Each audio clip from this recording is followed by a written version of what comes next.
And welcome students, Gyanjyoti coaching সেন্টারের পক্ষ থেকে তোমাদের সকলকে আরও একবার স্বাগত।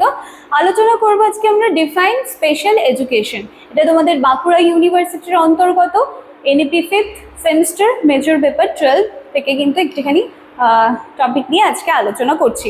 ক্লাস বা আলোচনার বিষয়ে যাওয়ার আগে একটু বলে দিই, তোমরা যারা আমাদের সাথে যোগাযোগ করতে চাইছো, বোর্ডের কর্নারে দুটো কন্ট্যাক্ট নাম্বার দেখতে পাচ্ছ, 7076398606, 6295916282। নাম্বার দুটি হলে আমাদের জ্ঞানজ্যোতি কোচিং সেন্টারের অফিসিয়াল হেল্পলাইন নাম্বার। যে কোনো একটি নাম্বারে কল করে কিন্তু তোমরা সরাসরি আমাদের সাথে যোগাযোগ করে নিতে পারছো।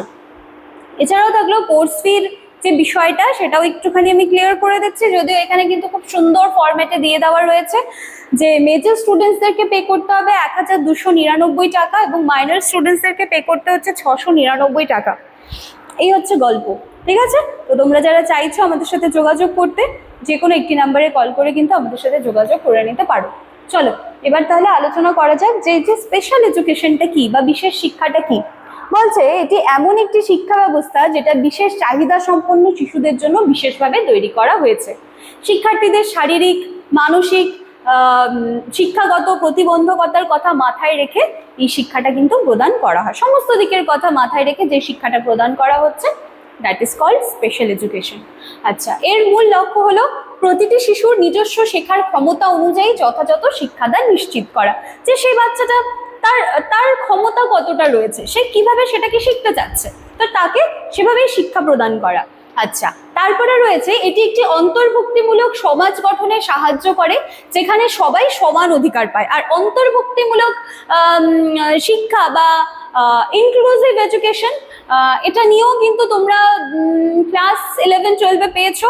তো সেখানে আমরা কি দেখেছি? সেখানে দেখেছি অন্তর্ভুক্তিমূলক শিক্ষায় কিন্তু একই ছাদের তলায় সব ধরনের ব্যাকগ্রাউন্ড থেকে আসা বাচ্চা, সেটা স্পেশাল চাইল্ড হতে পারে, সেটা সাধারণ বাচ্চারা হতে পারে, সেটা ধনী ফ্যামিলির থেকে আসা একটি বাচ্চা হতে পারে, সেটা দরিদ্র ফ্যামিলির থেকে আসা একটি বাচ্চা হতে পারে, সকলেই কিন্তু এক ছাদের তলায় থেকে একই কোয়ালিটির শিক্ষা যখন তারা গ্রহণ করছে, সেটাকে কিন্তু আমরা বলছি যে ইনক্লুসিভ এডুকেশন, তাই তো?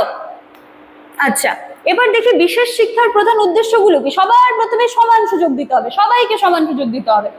সমাজের প্রতিটি শিশুর জন্য শিক্ষায় সমান অধিকার এবং অংশগ্রহণের সুযোগ নিশ্চিত করতে হবে। দক্ষতা বিকাশ, শিশুদের অন্তর্নিহিত ক্ষমতার সর্বোচ্চ বিকাশ সাধন করা, যাতে কি তাদের মধ্যে যে ভালো ভালো পসিবিলিটিসগুলো রয়েছে সেইগুলোকে কিন্তু খুঁজে বের করে নিয়ে আসতে হবে, তাদেরকে সেই জায়গাটা করে দিতে হবে, সেই সুযোগটা তাদেরকে করে দিতে হবে। আর কি স্বনির্ভরতা, যেখানে ভবিষ্যতে সমাজে আত্মবিশ্বাসের সাথে স্বাধীনভাবে বাঁচতে শেখানো এবং সামাজিক দক্ষতাকে বৃদ্ধি করা যায়। তাহলে এই জায়গাগুলো রয়েছে একদম সোজা। এবার এর মূল উপাদানগুলো দেখি। ব্যক্তিগত পরিকল্পনা, যেখানে বলা হচ্ছে ইন্ডিভিজুয়ালাইজড এডুকেশন প্রোগ্রাম, তাই তো? এখানে কি বলা হচ্ছে যে প্রত্যেকটা শিশুর নির্দিষ্ট প্রয়োজন, প্রত্যেকটা শিশুর আলাদা আলাদা নিড রয়েছে এবং আলাদা আলাদা ক্ষমতা রয়েছে। তো সেই নিড এবং তাদের ক্ষমতা, সেটাকে কাস্টমাইজড বা ব্যক্তিগত শিক্ষা পরিকল্পনা কিন্তু তৈরি করা হয়।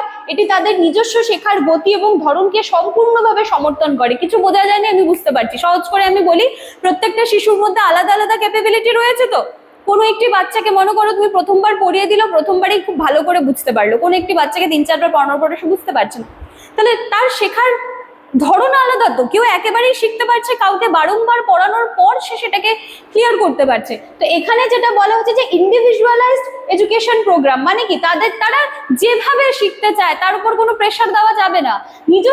তার নিজস্ব শেখার একটা গতি রয়েছে, শেখার একটা ধরন রয়েছে।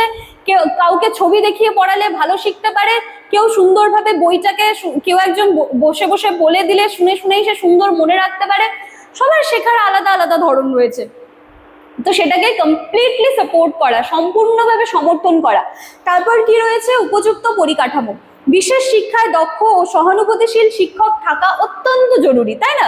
তো পাশাপাশি হুইল চেয়ার, র্যাম্প, ব্রেইল, বই, অডিও ভিজুয়াল সহায়ক যন্ত্রপাতির মতো যে উপযুক্ত বিদ্যালয় পরিকাঠামো রয়েছে শিক্ষার পরিবেশকে সহজ করে তোলে। এগুলো আমরা জানি যে স্পেশাল চাইল্ড যারা রয়েছে তাদের জন্য এই হুইল চেয়ার, ব্রেইল এগুলোর ভীষণ প্রয়োজনীয়তা রয়েছে।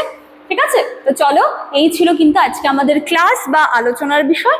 আশা করছি সকলে কিন্তু এই জায়গাটা বুঝতে পেরেছো যে স্পেশাল এডুকেশন কি, তাই তো? তো চলো দেখা হচ্ছে আবার নেক্সট দিনের ক্লাসে নতুন একটা টপিক নিয়ে। ভিডিওটি ভালো লাগলে তোমাদের ভ্যালুয়েবল কমেন্টসগুলো কমেন্ট সেকশনে রেখে যেতে ভুলবে না।